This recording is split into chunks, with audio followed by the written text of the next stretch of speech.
प्यारे विद्यार्थियों, आज हम लोक उपक्रमों के बारे में अध्ययन करेंगे। लोक उपक्रम क्या होते हैं, लोक उपक्रम के अर्थ और परिभाषाएं क्या होती हैं, इनके कितने प्रकार होते हैं और लोक उपक्रम और निजी उपक्रम में क्या अंतर हुआ करता है।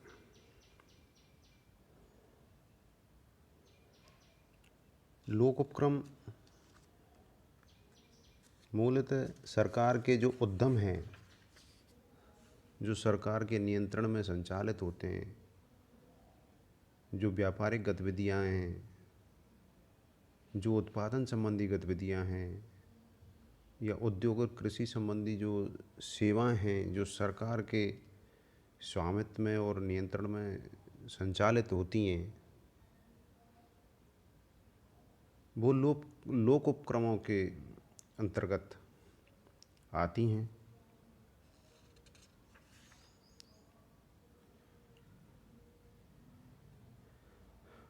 स्वतंत्रता के समय भारत ने एक समाजवादी अर्थव्यवस्था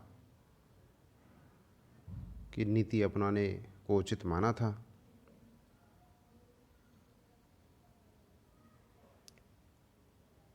जब 1954 में भारत सरकार ने अपनी पहली औद्योगिक नीति जारी की थी, तब भारत के विकास को प्राप्त करने के लिए, भारत को विकास के पथ पर अग्रसर करने के लिए, भारत में समाजवादी समाज की स्थापना के लिए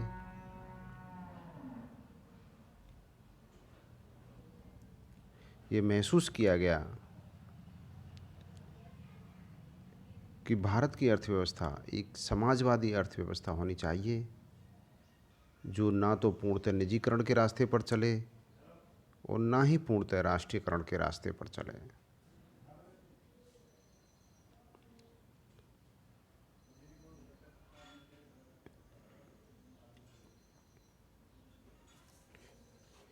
भारत के संविधान में भी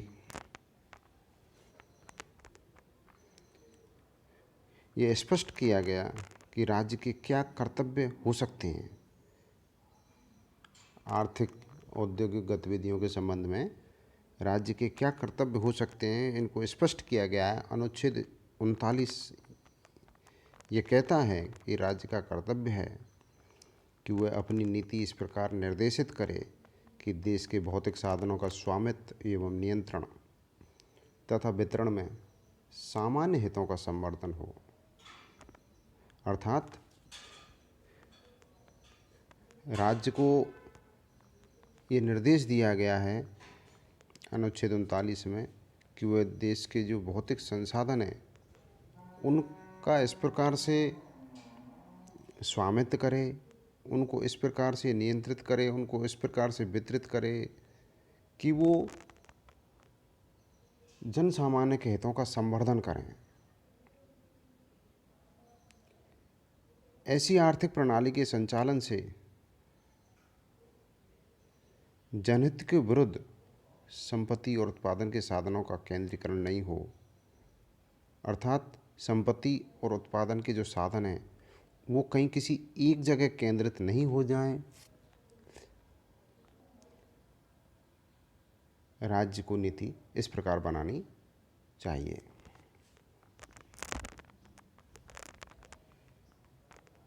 इस दिशा में कार्य करते हुए एक राष्ट्रीयकरण की अवधारणा भी आई थी। राष्ट्रीयकरण की अवधारणा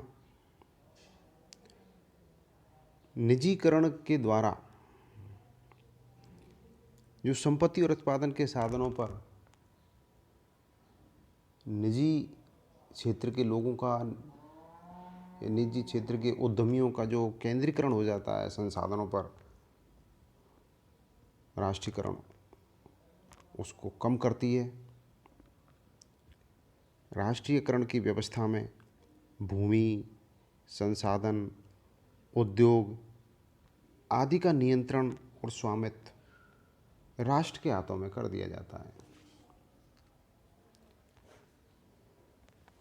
हालांकि हर प्रकार की गतिविधि का राष्ट्रीयकरण नहीं किया जाता, लेकिन जो महत्वपूर्ण क्षेत्र होते हैं जिनके बारे में ऐसा समझा जाता है कि इन गतिविधियों को राष्ट्रीय सुरक्षा की दृष्टि से या राष्ट्रीय एकीकरण की दृष्टि से निजी क्षेत्र को नहीं सौंपा जाता, ऐसी गतिविधियां भी राष्ट्रीयकरण के दायरे में आ जाती हैं। लोक उपक्रमों का अर्थ। लोक उपक्रम अर्थात जो राजकीय उपक्रम हैं या राजकीय उद्यम हैं या सरकारी उद्योग हैं,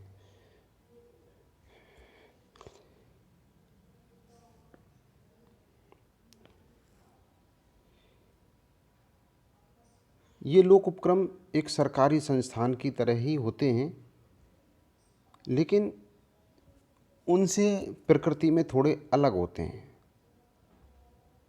सरकार का जो सामान्य विभाग होता है, विभागों का जो संगठनात्मक ढांचा होता है, वो नियामकीय प्रकृति के या कानून व्यवस्था बनाए रखने के कार्य करते हैं सामान्यतः।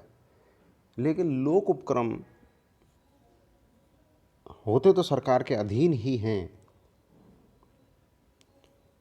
लेकिन ये उत्पादन संबंधी कार्य करते हैं, जैसे किसी वस्तु का उत्पादन करना, ऊर्जा का उत्पादन करना, पैसे का लेन देन करना, वित्तीय लेन देन, या व्यापारिक गतिविधियों का संपादन करना, ये लोक उपक्रम कहलाते हैं। जैसे सरकार का पुलिस विभाग है या सरकार का शिक्षा विभाग है, सरकार का स्वास्थ्य विभाग है, ये लोक उपक्रम के अंतर्गत नहीं आता है। लेकिन सरकार का जो रेल विभाग है, डाक एवं तार विभाग है, ये लोक उपक्रम के अंतर्गत आते हैं। जब सरकार व्यापारिक, वाणिज्यिक, औद्योगिक, कृषि या अन्य विशिष्ट सेवाओं का संचालन करे, अर्थात कुछ ऐसी गतिविधियां हैं, उद्योग, व्यापार और वाणिज्य संबंधी, कृषि संबंधी, जो निजी क्षेत्रों द्वारा संपादित की जाती हैं, ऐसी गतिविधियों का संपादन या संचालन जब सरकार करती है,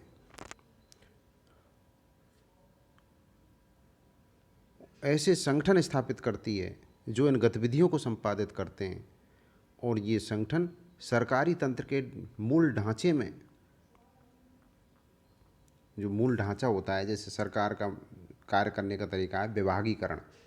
सरकार द्वारा विभागवार पोर्टफोलियो सिस्टम के हिसाब से काम किया जाता है। हर गतिविधि के लिए एक विभाग होता है सरकार का।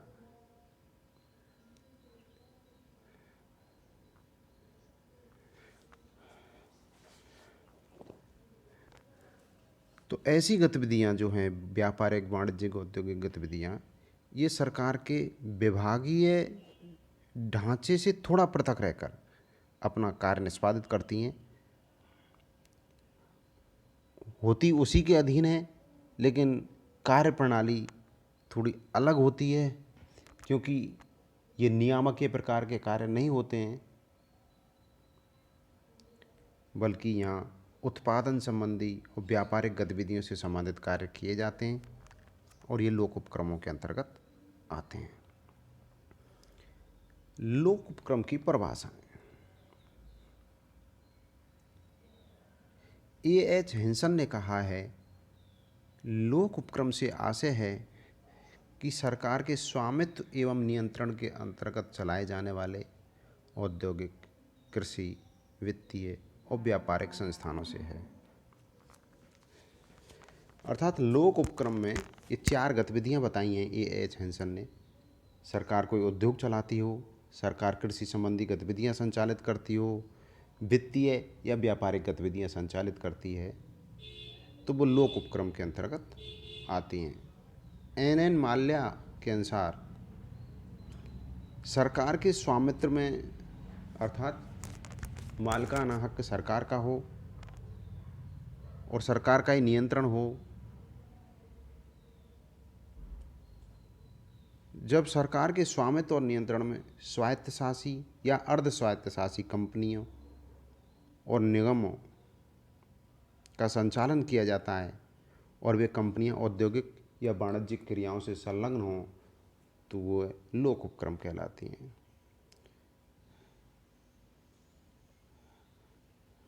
स्वायत्तशासी और अर्धस्वायत्तशासी से तात्पर्य वो होता है कि उनको एक निश्चित मात्रा में स्वायत्तता सौंपी जाती है। वित्त संबंधी, संचालन संबंधी, प्रबंधन संबंधी कुछ स्वायत्तताएं कंपनियों को सौंपी जाती हैं। किन्हीं कंपनियों को पूर्ण स्वायत्तता सौंपी जाती है, किन्हीं को उनसे कम मात्रा में स्वायत्तता सौंपी जाती है। तो स्वायत्तशासी और अर्ध स्वायत्तशासी कैटेगरी में या श्रेणियों में बांट दी जाती हैं। लोकसभा सचिवालय के दस्तावेज के अनुसार ऐसे संगठन जिसका व्यक्तित्व कानून द्वारा निर्धारित हो, यानी कि कोई भी उपक्रम जो स्थापित किया गया है, जो औद्योगिक, व्यापारिक या वाणिज्यिक गतिविधि से संबंधित कोई उपक्रम है, उसका व्यक्तित्व कानून द्वारा निर्धारित हो, अर्थात उसकी जो स्थापना है वो एक कानून के द्वारा उसकी स्थापना होती है। पूरी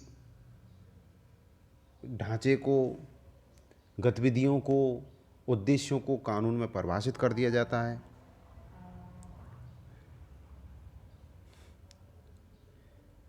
जिसकी स्थापना किसी संविधि या उसके प्रावधान के अधीन सरकार के द्वारा की जाती है। अर्थात या तो व्यक्तित्व, जो इंस्टीट्यूट है, जो संस्थान है, जो संगठन है, जो वित्तीय, व्यापारिक या वाणिज्यिक गतिविधि में भाग लेगा, उसका व्यक्तित्व कानून द्वारा निर्धारित हो या कानून के प्रावधानों के अधीन उसकी स्थापना हो, या सरकार ने किसी उद्योग, व्यापारिक या आर्थिक प्रतिष्ठान को या विशेष सेवा को अधिग्रहित कर लिया हो। पहले वो प्राइवेट थी लेकिन बाद में सरकार ने उसे अधिग्रहित कर लिया। और एक अन्य विशेषता है कि उसे बड़ी मात्रा में वित्तीय और प्रशासनिक स्वतंत्रता प्राप्त हो। निर्णय लेने में, निर्णयों को कार्य रूप में परिणत करने में उसको स्वायत्तता प्राप्त हो, स्वतंत्रता प्राप्त हो, वो लोक उपक्रम कहलाते हैं। लोक उपक्रमों की विशेषताएं। लोक उपक्रम जो राजकीय उद्योग होते हैं, राजकीय उपक्रम होते हैं या राष्ट्रीय उद्योग होते हैं, राष्ट्रीयकृत उद्योग होते हैं, उनकी विशेषताएं हैं जैसे उनकी कुल पूंजी में सरकार का हिस्सा सर्वाधिक होता है। अर्थात चूंकि उन पर सरकार का नियंत्रण या स्वामित्व होता है। ये सरकार के किसी विधान द्वारा स्थापित किए जाते हैं। विधान अर्थात किसी नियम द्वारा विधि बनाकर ये स्थापित किए जाते हैं। ये सरकार के नियंत्रण और निर्देशन में कार्य करते हैं। सरकार का नियंत्रण और निर्देशन बना रहता है इन पर। इनका स्वामित्व या प्रबंधन या संचालन राज्य के अधीन होता है। तभी ये लोक उपक्रम कहलाते हैं, क्योंकि इन पर सरकार का नियंत्रण रहता है। इनका कार्य क्षेत्र अर्थात कौन कौन सी गतिविधियाँ आती हैं, जो व्यापारिक गतिविधि, वाणिज्य, वित्तीय, कृषि, औद्योगिक या आर्थिक प्रकृति से संबंधित जो कार्य क्षेत्र हैं वो लोक उपक्रमों के अंतर्गत आते हैं। ये अपने दैनंदिन प्रशासनिक कार्यों में सरकारी हस्तक्षेप से मुक्त होते हैं। अर्थात रोजाना के जो निर्णय लिए जाते हैं उनमें सरकार का कोई हस्तक्षेप नहीं होता है। सरकार का हस्तक्षेप सिर्फ नीति संबंधी मामलों में होता है। इनको वित्तीय एवं कार्य संचालन के मामलों में स्वायत्तता प्राप्त होती है। ये अपने कार्य संचालन के जो नियम हैं ये स्वतः निर्धारित करते हैं। व्यापारिक प्रकृति के होने के बावजूद ये उद्योग लाभ कमाने के उद्देश्य से स्थापित नहीं किए जाते। ये बहुत बड़ी महत्वपूर्ण बात है, क्योंकि सरकार ने इन उद्योगों की जो स्थापना, राष्ट्रीयकृत उद्योगों की स्थापना का जो प्रमुख उद्देश्य वो ये नहीं रखा कि ये लाभ कमाएं, बल्कि देश के वे क्षेत्र जो विकास से अछूते हैं, जन संसाधनों का उपयोग नहीं हो पा रहा है, ऐसे क्षेत्रों में इन उद्योगों की स्थापना की जाती है और उस क्षेत्र का सामाजिक और आर्थिक विकास करना सरकार की मंशा होता है, ना कि लाभ कमाना। बल्कि जनहित में सरकार के दायित्वों को निर्वहन करते हैं। लाभ इनका उद्देश्य नहीं होता। इनकी कार्य प्रकृति में प्रशासकीय तथ्यों के बजाय प्रबंधकीय तत्वों का अधिक समावेश रहता है। जो सरकार के सामान्य विभाग हैं, जो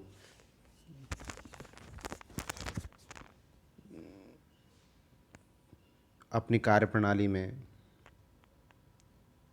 नियम और कानूनों पर ज़्यादा जोर देते हैं, प्रशासकीय तत्वों के पालन पर ज़्यादा जोर देते हैं, उनके बजाय लोक उपक्रम प्रबंधकीय गतिविधियों पर ज़्यादा जोर देते हैं। लोक उपक्रम एवं निजी उपक्रम में अंतर।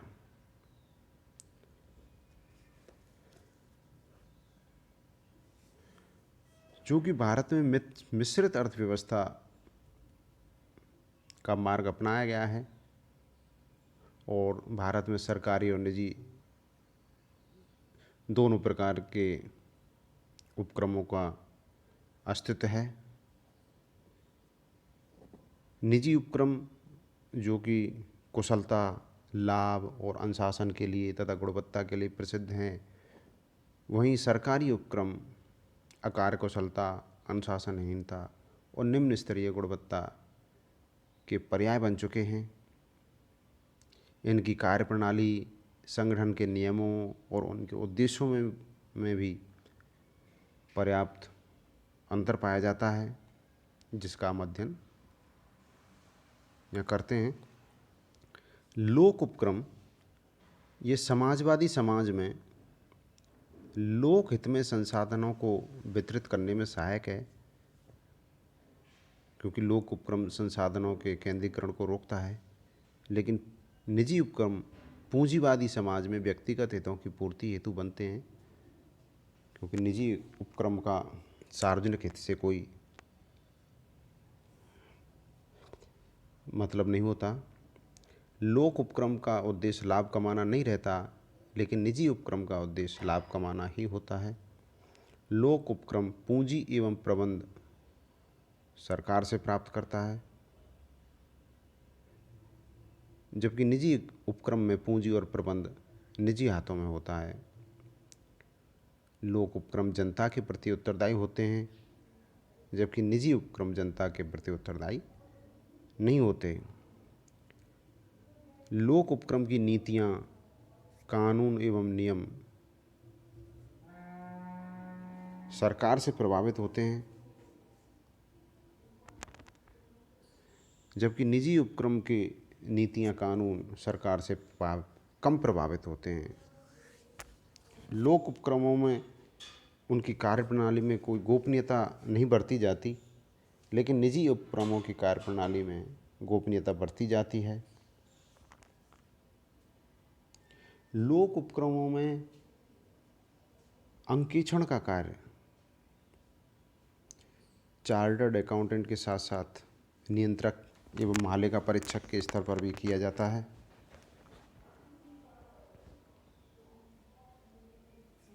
लेकिन निजी उपक्रमों में चार्टर्ड अकाउंटेंट ही अंकेक्षण का कार्य करता है।